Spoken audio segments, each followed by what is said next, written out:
യുവരാജ് ഗോകുൽ നോക്കൂ, നേരത്തെ ശ്രീ രഘുചന്ദ്രൻ നായർ ചൂണ്ടിക്കാണിച്ചതുപോലെ, അതായത് തിരുവനന്തപുരത്തിന്റെ വെള്ളക്കെട്ട് പ്രശ്നം, അതുപോലെ മാലിന്യ പ്രശ്നം, ഇതൊക്കെ പ്രാദേശിക ഭരണകൂടങ്ങൾക്ക് തന്നെ പരിഹരിക്കാൻ സാധിക്കും.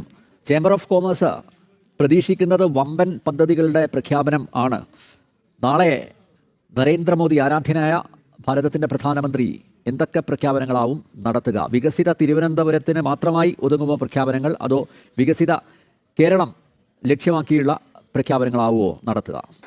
തീർച്ചയായിട്ടും ശ്രീ അനിൽ നമ്പ്യാർ, ഒന്നാമത്തെ കാര്യം വെച്ച് കഴിഞ്ഞാൽ പ്രധാനമന്ത്രി എന്തൊക്കെ പദ്ധതികളാണ് പ്രഖ്യാപിക്കാൻ പോകുന്നത്, അത് തീർച്ചയായിട്ടും നാളത്തെ പ്രഖ്യാപനം വരുമ്പോൾ മാത്രമായിരിക്കുമല്ലോ നമുക്ക് പരിപൂർണമായിട്ട് ഒരു ചിത്രം കിട്ടുക. ഇപ്പോൾ നമുക്ക് എല്ലാവർക്കും ഊഹാപോഹങ്ങൾ മാത്രമേ ഉള്ളൂ പലതും സംഭവിക്കും എന്നുള്ളതിനെ കുറിച്ചിട്ട്. പക്ഷേ എന്നിരുന്നാലും ശരി തന്നെയാണ്, വളരെ പോസിറ്റീവായിട്ടുള്ള ഒരു പൊളിറ്റിക്കൽ ഒരു അറ്റ്മോസ്ഫിയർ ആയിട്ടാണ്, അല്ലെങ്കിൽ പൊളിറ്റിക്കൽ കൾച്ചറായിട്ടാണ് ഞാൻ നിലവിലെ സാഹചര്യത്തിനെ കാണുന്നത്. കാരണം ഒരു രാഷ്ട്രീയ പ്രസ്ഥാനം തിരഞ്ഞെടുപ്പ് ജയിച്ചു കഴിഞ്ഞാൽ അതുവരെ ഉണ്ടായിരുന്ന കാര്യങ്ങളെയെല്ലാം അങ്ങ് മറന്നതിന് ശേഷം, അതുവരെ കൊടുത്തിരുന്ന വാഗ്ദാനങ്ങളെല്ലാം അങ്ങ് മറന്നതിന് ശേഷം തെരഞ്ഞെടുപ്പ് കഴിഞ്ഞു, തെരഞ്ഞെടുപ്പ് സമയത്ത് പറഞ്ഞു കഴിഞ്ഞു, ഇനിയിപ്പോൾ ഒന്നുമില്ല എന്ന് പറഞ്ഞു പോകുന്നതിന് പകരം ഒരു മാസം ആകുമ്പോഴേക്കും അത് വീണ്ടും കൂടുതൽ വികസനം എന്നുള്ള കാര്യത്തെക്കുറിച്ചിട്ട് കൃത്യമായിട്ടും ചർച്ചയിൽ കൊണ്ട് നിർത്തിക്കുവാനും അത് അപ്ലൈ ചെയ്യുവാൻ വേണ്ടിയിട്ട്, അതിപ്പോൾ വെറുതെ ഒരാളും വരുന്നതല്ലോ, ഇന്ത്യയുടെ പ്രധാനമന്ത്രി തന്നെ നേരിട്ട് വരുന്ന സമയത്ത് അദ്ദേഹം പറയുന്ന വാക്കുകൾക്ക് തീർച്ചയായിട്ടും ആ വെയിറ്റേജ് ഉണ്ടാകുമെന്നുള്ളത് തന്നെയാണ്, ആ ഷുവർട്ടി ഉണ്ടാകും എന്നുള്ളത് തന്നെയാണ്. അപ്പോൾ പൊളിറ്റിക്സിനകത്ത് വലിയൊരു ട്രാൻസ്ഫോർമേഷൻ തന്നെയാണ് സംഭവിക്കുന്നത്. ശരിക്കും പറഞ്ഞു കഴിഞ്ഞാൽ മാറാത്തത് മാറും എന്ന് പറയുന്ന ആ ആപ്തവാക്യം വളരെ യാഥാർത്ഥ്യത്തിൽ വരുന്നതാണ് നമ്മൾ ഇപ്പോൾ കണ്ടുകൊണ്ടിരിക്കുന്നത്. രണ്ടാമത്തെ കാര്യം, അങ്ങ് ചോദിച്ചത് തിരുവനന്തപുരത്തേക്ക് മാത്രം ഒതുങ്ങുമോ അതോ കേരളത്തിന് മൊത്തമായിരിക്കുമോ എന്നുള്ള തലത്തിലാണ് അങ്ങ് ചോദിച്ചിരിക്കുന്നത്. നോക്കൂ, ഒരു വികസന പദ്ധതി താഴെത്തട്ടിൽ നടപ്പിലാക്കുവാൻ വേണ്ടിയിട്ട് ഏറ്റവും ആവശ്യമായ കാര്യം എന്ന് പറയുന്നത് ലോക്കൽ സെൽഫ് ഗവൺമെന്റുകൾ കൃത്യമായിട്ട് അത് നടപ്പിലാക്കുന്നതാണ്. ഇത് പദ്ധതി പ്രഖ്യാപിക്കപ്പെട്ടാൽ മാത്രം പോരല്ലോ, എക്സിക്യൂഷൻ എന്ന് പറയുന്ന ഒരു ഭാഗമുണ്ട്. പലപ്പോഴും പ്രഖ്യാപിക്കപ്പെടുന്ന പദ്ധതികൾ പകുതി വഴിയിൽ നിന്ന് പോകുന്നത് പ്രോപ്പറായിട്ട് എക്സിക്യൂട്ട് ചെയ്യപ്പെടാത്തത് കൊണ്ടാണ്. ഇവിടെ തിരുവനന്തപുരം കോർപ്പറേഷൻ കൃത്യമായിട്ടും ഇപ്പോൾ BJP-യുടെ കയ്യിലാണ്, കേന്ദ്ര സർക്കാരും BJP-യുടെ കയ്യിലാണ്. അപ്പോൾ തീർച്ചയായിട്ടും തന്നെ പ്രഖ്യാപിക്കപ്പെടുന്ന പദ്ധതികൾ അതിൻ്റെ എല്ലാ മെറിറ്റോടും കൂടിയിട്ട് താഴെ എക്സിക്യൂട്ട് ചെയ്യുവാൻ കഴിയുമെന്ന് തന്നെയാണ് പ്രതീക്ഷിക്കുന്നത്. ഇപ്പോൾ കേരളം നമ്പർ 1 ആണ് എന്ന് നമ്മളെല്ലാവരും പറയുന്നുണ്ട്. പല സ്റ്റാറ്റിസ്റ്റിക്സുകളിൽ നമ്മൾ നമ്പർ 1 ആണ്. അതിപ്പോൾ നമുക്ക് നിഷേധിക്കാൻ കഴിയുന്ന യാഥാർത്ഥ്യമൊന്നുമല്ല. അത് തീർച്ചയായിട്ടും നമ്മൾ നമ്പർ 1 ആണ്. ആ നമ്പർ 1 എന്ന് പറയുന്നത് കേരള സംസ്ഥാനം രൂപീകൃതമാകുന്ന കാലം മുതൽ നമ്മൾ ഇന്ന് വരെ മെയിൻറ്റെയിൻ ചെയ്തിരിക്കുന്ന ഒരു നമ്പർ 1 മാത്രമാണ്. അല്ലാണ്ട് നമ്മൾ കഴിഞ്ഞ ഒരു 60-70 വർഷങ്ങൾ കൊണ്ട് പുതിയ ഏതെങ്കിലും മേഖലകളിലേക്ക് നമ്പർ 1 ആയിട്ട് മാറി എന്നുള്ളതിനെ കുറിച്ചിട്ട് എനിക്കറിവില്ല. അപ്പോൾ അങ്ങനെ നമ്പർ 1 എന്ന് പറയുന്ന ഒരു സംസ്ഥാനത്തിനെ സംബന്ധിച്ചിടത്തോളം ആ സംസ്ഥാനത്തിൻ്റെ തലസ്ഥാനവും തീർച്ചയായിട്ടും ഇന്ത്യയിലെ ഏറ്റവും മികച്ച തലസ്ഥാന നഗരമായിരിക്കണം. നിലവിൽ തിരുവനന്തപുരം അങ്ങനെയാണോ അല്ലയോ എന്നുള്ള കാര്യം തിരുവനന്തപുരത്തുകാരായ നമ്മളെ സംബന്ധിച്ചിടത്തോളം നമുക്കറിയാവുന്ന കാര്യം തന്നെയാണ്. കേരളത്തിൽ പോലും ഒരു ചിറ്റമ്മ നയമാണ് തലസ്ഥാന നഗരത്തോട് പലപ്പോഴും അത്തരത്തിലുള്ള സമീപനങ്ങളാണ് ഉണ്ടാകാറുള്ളത്. അപ്പോൾ തിരുവനന്തപുരം നഗരം പോട്ടെ, ഇന്ത്യയിലെ ഏറ്റവും മികച്ചതെന്ന് ഞാൻ പറയുന്നില്ല, ദക്ഷിണേന്ത്യയിലെങ്കിലും ഏറ്റവും മികച്ചതാക്കി നിർത്താൻ വേണ്ടിയിട്ട് നമുക്ക് സാധിക്കേണ്ടത്. കാരണം നമ്പർ 1 സംസ്ഥാനത്തിൻ്റെ തലസ്ഥാനമല്ലേ. അപ്പോൾ അത് ദക്ഷിണേന്ത്യയിലെങ്കിലും ഏറ്റവും നമ്പർ 1 ആയിട്ട് നിൽക്കാൻ കഴിയുക എന്ന് പറയുന്ന ഒന്നുണ്ടാവണ്ടേ. അപ്പോൾ അങ്ങനെ ഒരു സാഹചര്യത്തിൽ ഇപ്പോൾ ഹൈദരാബാദിനോടോ ബാംഗ്ലൂരിനോടോ ചെന്നൈയോടോ കിടപിടിക്കാൻ പറ്റുന്ന ഒരു തലത്തിലേക്ക് തിരുവനന്തപുരത്തിനെ നമുക്ക് കൊണ്ടെത്തിക്കുവാൻ വേണ്ടിയിട്ട് ഇക്കാലം അത്രയും സാധിച്ചിരുന്നില്ല. അപ്പോൾ തീർച്ചയായിട്ടും തിരുവനന്തപുരത്തിൻ്റെ മുഖച്ഛായ ആ തരത്തിൽ മാറുമ്പോൾ തീർച്ചയായിട്ടും അത് മുഴുവൻ സംസ്ഥാനത്തിൻ്റെ അഭിമാനമായിട്ട് തന്നെയാണ് മാറാൻ പോകുന്നത്. അപ്പോൾ തീർച്ചയായിട്ടും പദ്ധതികൾ ഉണ്ടാകുന്ന സമയത്ത് ആ പദ്ധതികൾ ഇപ്പോൾ 3 അമൃത് ഭാരത് ട്രെയിനുകൾ നാളെ പ്രഖ്യാപിക്കുകയാണ്. തിരുവനന്തപുരം നഗരത്തിനകത്തല്ലല്ലോ ഓടാൻ പോകുന്നത്. തീർച്ചയായിട്ടും കേരളത്തിലുള്ള മുഴുവൻ ജനങ്ങൾക്കും പ്രയോജനം ഉണ്ടാകുന്ന തരത്തിൽ തന്നെയാണല്ലോ അത്തരത്തിലുള്ള കാര്യങ്ങളൊക്കെ വരാൻ വേണ്ടിയിട്ട് പോകുന്നത്. അപ്പോൾ തീർച്ചയായിട്ടും പ്രഖ്യാപനങ്ങൾ ഉണ്ടാകും. ആ പ്രഖ്യാപനങ്ങൾ എന്ന് പറയുന്നത് തലസ്ഥാന നഗരത്തിൻ്റെ മുഖച്ഛായ മാറ്റുന്ന തരത്തിലായിരിക്കും. തലസ്ഥാനത്തിൻ്റെ മുഖച്ഛായ മാറി എന്ന് പറഞ്ഞു കഴിഞ്ഞാൽ നമ്മുടെ മുഴുവൻ സംസ്ഥാനത്തിൻ്റെ മുഖച്ഛായ മാറി എന്ന് തന്നെയാണ് അർത്ഥം. ഓക്കെ, എന്തായാലും പ്രഖ്യാപനങ്ങൾ സസ്പെൻസ് ആയിട്ട് നിൽക്കട്ടെ തൽക്കാലം, അല്ലേ? അപ്പോൾ ഇത് ഏറ്റവും ഇമ്പോർട്ടൻ്റ് ആയിട്ട് കാര്യം നമുക്ക് എല്ലാവർക്കുള്ള പേടി. കാര്യം സ്റ്റേറ്റ് ഗവൺമെൻറ് ഇപ്പോൾ ഇവിടെ വരുന്ന നമ്മൾ നേരത്തെ പറഞ്ഞ പോലെ രാഷ്ട്രീയ പാർട്ടികൾ ഒരേപോലെ ചിന്തിച്ചാൽ, വികസനത്തിനകത്ത് രാഷ്ട്രീയം ഇല്ലാണ്ട് ചിന്തിച്ചാൽ കുഴപ്പമില്ല. പക്ഷേ ഇപ്പോൾ ഇലക്ഷൻ വരുന്ന ഒരു സമയമാണ്. 3 മാസം കഴിയുമ്പോൾ ഇലക്ഷൻ വരുന്നു. ആരാ ഭരണത്തിൽ വരാൻ പോകുന്നത്, ഈ ഭരണം തുടരുമോ, പുതിയ ഭരണം മാറി വരുമോ ഒന്നും അറിയാം. പക്ഷേ എന്തായാലും BJP ഇതിനകത്ത് തീർച്ചയായിട്ടും അവർക്ക് അവരുടെയുള്ള കഴിവ് തെളിയിക്കാനുള്ള ഒരു അവസരമാണ് ഈ ഇരിക്കുന്ന ഇപ്പോൾ പ്രധാനമന്ത്രി വരുമ്പം തിരുവനന്തപുരം സിറ്റി ഒരു മാതൃകയായിട്ട് നല്ല രീതിയിൽ സിറ്റി ആക്കിയാൽ, ഞങ്ങൾ ഭരണത്തിൽ നാളെ വന്നാൽ നിങ്ങൾക്കൊക്കെ ഇതുപോലെയുള്ള കാര്യങ്ങൾ നിങ്ങളുടെ സിറ്റിയിൽ ഉണ്ടാവുന്നതായിരിക്കും എന്നുള്ള മെസ്സേജ് കൊടുക്കാൻ പറ്റുന്ന ഒരു കാര്യമാണ്. ഓക്കെ യുവരാജ്, ആ കഴിവ് എങ്ങനെയാണ് ഫലപ്രദമായി വിനിയോഗിക്കാൻ പോകുന്നത്? പക്ഷേ അല്ല, കുറച്ച് നേരത്തെ നമ്മുടെ അങ്ങ് തന്നെ പറഞ്ഞൊരു കാര്യമുണ്ട്. തമിഴ്നാട്ടിലേക്ക് പോയി കഴിഞ്ഞ് കഴിഞ്ഞാൽ DMKയും ADMKയും ഉണ്ട്. അവർ രാഷ്ട്രീയമായി പോരടിക്കുന്നുണ്ടെങ്കിലും വികസനത്തിൻ്റെ കാര്യത്തിൽ എല്ലാവരും ഒറ്റക്കെട്ടാണ് എന്നുള്ള കാര്യം. ഇത് തമിഴ്നാട്ടിൽ മാത്രമല്ല. ഇപ്പോൾ നിങ്ങളൊന്ന് ആലോചിച്ച് നോക്കൂ, കർണാടകത്തിനകത്ത് ഈ ഭരണകക്ഷിയും പ്രതിപക്ഷവും തമ്മിൽ അടിച്ചിരുന്നു എന്നുണ്ടെങ്കിൽ ഒരിക്കലും ബാംഗ്ലൂർ എന്ന് പറയുന്ന ഒരു മഹാനഗരം കെട്ടിപ്പടുക്കപ്പെടുകയില്ലായിരുന്നു.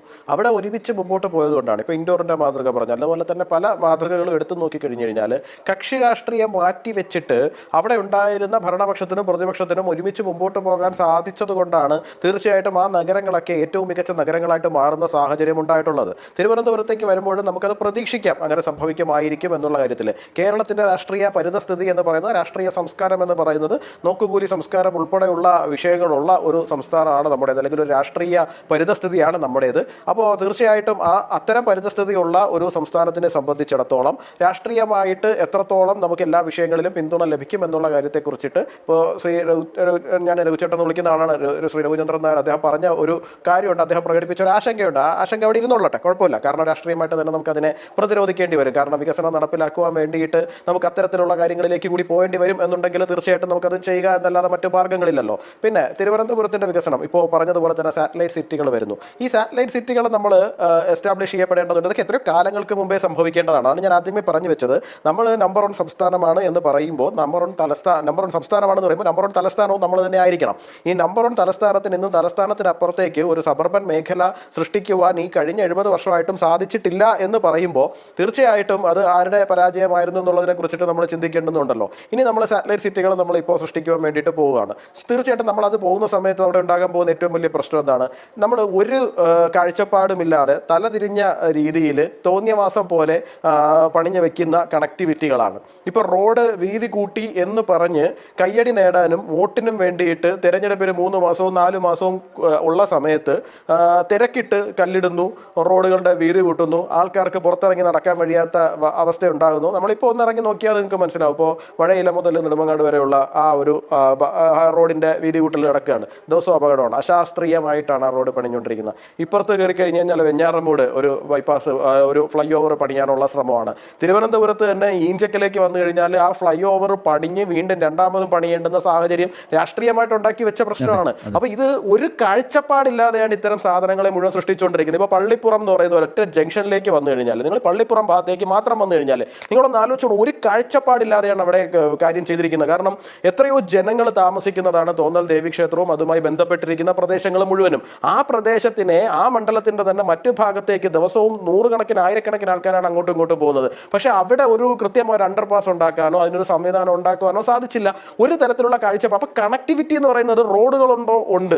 റോഡുകൾക്ക് വീതി ഉണ്ടോ? അവിടെ ഉണ്ട്, അവിടെ ഇല്ല. ഇത് എവിടെയാണ് ഇതിനൊക്കെ സംവിധാനങ്ങൾ എന്നുള്ളതിനെ കുറിച്ചിട്ട് യാതൊരു കാഴ്ചപ്പാടുമില്ല. അതായത് എല്ലാ നഗരങ്ങളും, ലോകത്തിലെ എല്ലാ നഗരങ്ങളും വികസിക്കപ്പെടുന്നത് 50 വർഷം 100 വർഷം കഴിയുമ്പോൾ ആ നഗരത്തിന്റെ വികസനം കൃത്യമായി ഒരു സിമ്മട്രിക് ആയിട്ട് അല്ലെങ്കിൽ ഒരു പ്രൊപ്പോർഷനേറ്റ്ലി അത് മുമ്പോട്ട് പോകണം എന്നുള്ള തലത്തിലായിരിക്കും. പക്ഷേ തിരുവനന്തപുരത്ത്, കേരളത്തിൽ ആകമാനം ആ പ്രശ്നം ഉണ്ടെങ്കിലും നമ്മൾ തിരുവനന്തപുരത്തിന്റെ വിഷയം ചർച്ച ചെയ്യുന്നുകൊണ്ട് പറഞ്ഞാണ്. തിരുവനന്തപുരത്തിന്റെ പ്രശ്നം എന്ന് പറഞ്ഞു കഴിഞ്ഞാൽ അവിടെ കുറച്ചുണ്ട്, ഇവിടെ കുറച്ചുണ്ട്, ഇപ്പുറത്ത് കുറച്ചുണ്ട്, ഇടയ്ക്ക് കുറച്ചൊന്നും ഇല്ല.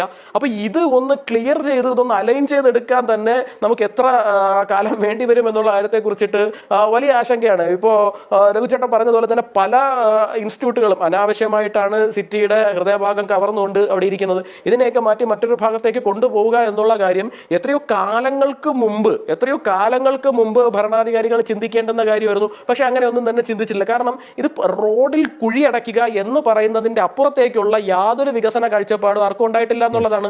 റോഡിൽ കുഴിയടയ്ക്കുന്നത് മാത്രമാണ് നാട്ടിലെ വികസനം എന്നുള്ള തരത്തിലാണ് പലപ്പോഴും നമ്മുടെ തലസ്ഥാനം ഭരിച്ചിരുന്ന ആൾക്കാർ പെരുമാറിയിട്ടുള്ളത്. അതിനപ്പുറത്തേക്ക് അവർക്കൊരു കാഴ്ചപ്പാടില്ല. കാഴ്ചപ്പാടുണ്ട് എന്നുണ്ടെങ്കിൽ മാത്രമല്ലേ, നോക്കൂ, 10 വർഷം കഴിയുമ്പോൾ നമ്മുടെ നഗരം ഇങ്ങനെ ആയിരിക്കണം, ഒരു മെട്രോ വരുന്ന സമയത്ത് ഇങ്ങനെ ആയിരിക്കണം അതിൻ്റെ സംവിധാനങ്ങൾ ഉണ്ടാകേണ്ടുന്നത്. ഇത് ചെയ്തിട്ടില്ല എന്നുണ്ടെങ്കിൽ നാളെ മെട്രോ വരുന്ന സമയത്ത് ഒരു പ്രശ്നം ഉണ്ടാവും. അല്ല എന്നുണ്ടെങ്കിൽ വലിയൊരു വൻകിട പ്രോജക്റ്റുകൾ കൊണ്ടുവരുന്ന സമയത്ത് നമുക്ക് പ്രശ്നം ഉണ്ടാവും. ഇപ്പോൾ വിഴിഞ്ഞം തുറമുഖം വന്നു, നമ്മളൊരു തുറമുഖ നഗരമായിട്ട് മാറാൻ വേണ്ടിയിട്ട് പോവുകയാണ്. അതിനുശേഷം മാത്രമാണ് നമ്മൾ എന്ത് ചെയ്യുന്നത്, ഇപ്പോൾ ഈ പറയുന്ന റോഡ് കണക്ടിവിറ്റി, ഇത്തരം കാര്യങ്ങളെ കുറിച്ചിട്ടുള്ള മുഴുവൻ കാര്യങ്ങളും നടക്കുന്നത്. വിഴിഞ്ഞം എന്ന് പറയുന്ന ഒരു സാധ്യത അവിടെ ഉണ്ടെന്നും അത് എന്തെങ്കിലും ഓണാകുമെന്നും, അപ്പോൾ അതുകൊണ്ട് തന്നെ തീർച്ചയായിട്ടും നമ്മൾ അതിന് മുൻകൂട്ടി കണ്ടി നഗരത്തിനെ ഒരുക്കണമെന്നുമുള്ള കാഴ്ചപ്പാടോടുകൂടി ഭരിക്കുവാൻ വേണ്ടുന്ന ഒരു സംവിധാനം ഇവിടെ ഉണ്ടായിരുന്നിട്ടില്ല. പകരം തെരഞ്ഞെടുപ്പ് ആകുന്ന സമയത്ത് ആൾക്കാരുടെ അടുത്ത് പോകുന്നു, പ്രാദേശികമായ എന്തെങ്കിലുമൊക്കെ വിഷയങ്ങൾ പറയുന്നു, അവരെ തൽക്കാലത്തേക്ക് പറഞ്ഞു പറ്റിക്കുന്നു, വോട്ട് മേടിക്കുന്നു, ജയിക്കുന്നു. 5 വർഷം തോന്നിവാസങ്ങൾ. ഇപ്പോൾ തന്നെ നിങ്ങളൊന്ന് ആലോചിച്ച് നോക്കൂ, ഈ സ്മാർട്ട് സിറ്റി പദ്ധതി വന്നില്ലായിരുന്നു എന്നുണ്ടെങ്കിൽ ഇപ്പോൾ തിരുവനന്തപുരം നഗരത്തിന്റെ മുഖച്ഛായ കുറേയെങ്കിലും മാറി നിൽക്കുന്നത് സ്മാർട്ട് സിറ്റി പദ്ധതി വരികയും അതിനനുസരിച്ചിട്ട് കുറച്ച് വളരെ ഭംഗിയായിട്ട് തിരുവനന്തപുരം നഗരത്തിനെ മാറ്റാൻ സാധിച്ചുകൊണ്ടാണ് കുറച്ചെങ്കിലും അതിനകത്തൊരു മാറ്റം എന്ന് പറയുന്ന ഒരു സാധനം നമുക്ക് ഫീൽ ചെയ്യുന്നത്. അത് ഇല്ലായിരുന്നെങ്കിലോ ഇന്ന് നമ്മൾ എന്തായിരുന്ന അവസ്ഥ എന്നുള്ള കാര്യത്തെക്കുറിച്ചിട്ട് നമ്മൾ ചിന്തിച്ചു നോക്കണം. അപ്പോൾ കാഴ്ചപ്പാടോടുകൂടി ഒരു വിഷയത്തിൽ ഇടപെടുവാനോ ആ വിഷയത്തിനെ മറികടക്കാനോ വേണ്ടി സാധിച്ചിട്ടില്ല. പകരം ഇന്നും നമ്മൾ തിരുവനന്തപുരം നഗരത്തെക്കുറിച്ച് ചർച്ച ചെയ്യുമ്പോൾ വെള്ളപ്പൊക്കം എങ്ങനെ ഒഴിവാക്കാം, മാലിന്യം എങ്ങനെ നിർമ്മാർജ്ജനം ചെയ്യാം എന്നുള്ള ഏറ്റവും അടിസ്ഥാന വിഷയത്തെക്കുറിച്ചിട്ടാണ് 2026-ലും നമ്മൾ തെരഞ്ഞെടുപ്പ് നേരിടാൻ പോകുന്ന സമയത്ത് ചർച്ച ചെയ്യേണ്ടി വരുന്നത് എന്ന് പറയുമ്പോൾ നമുക്ക് തീർച്ചയായിട്ടും മനസ്സിലാകും എന്തായിരുന്നു പ്രശ്നം, എവിടെയായിരുന്നു പ്രശ്നം, എന്താണ് മാറേണ്ടത് എന്നുള്ള കാര്യം. ഓക്കെ.